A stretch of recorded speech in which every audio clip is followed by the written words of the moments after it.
So it's always been easier for me to ask forgiveness than to ask permission.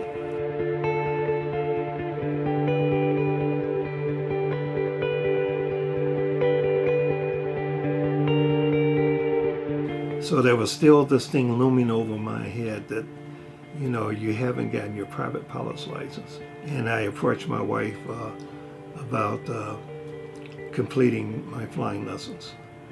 And she was opposed to it because it didn't make sense economically. And what I did was, at an opportune time, which was the end of a school year, and my wife and my two daughters were asleep, I get up at, you know, like very early in the morning before they would, and push the Volkswagen Beetle that we had out of the driveway and let it roll down the street, put it in gear, and drive to the airport. And I would complete a lesson.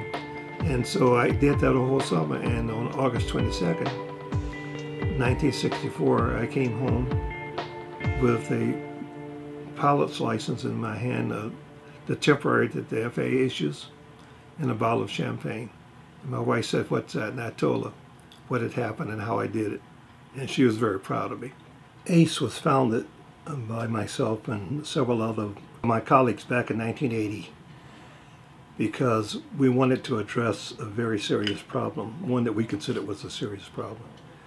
And that was that very few African Americans are involved or represented in the aerospace industry, especially in the airline industry. And back at that time, there was less than 1% of the airline pilots in the United States were African American or black. I had aspired to be an airline pilot myself, and that opportunity didn't happen for me. So I decided to dedicate my life in doing something about that. And so we started out with something like, I think it was 10 or 12 students. And the only other catch to it that I told the staff, it says, the kids aren't going to get paid a stipend like they did under the government program. They will actually have to pay something.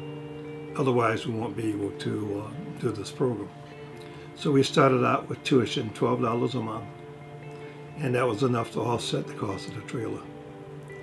And that was our humble beginning. So we rolled the clock forward 37 years.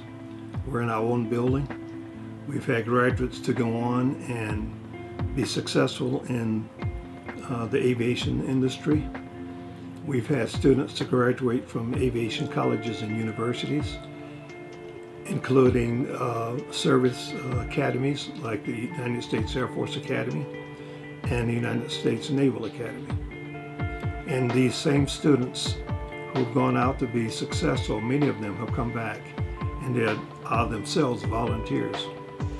And that's our success story.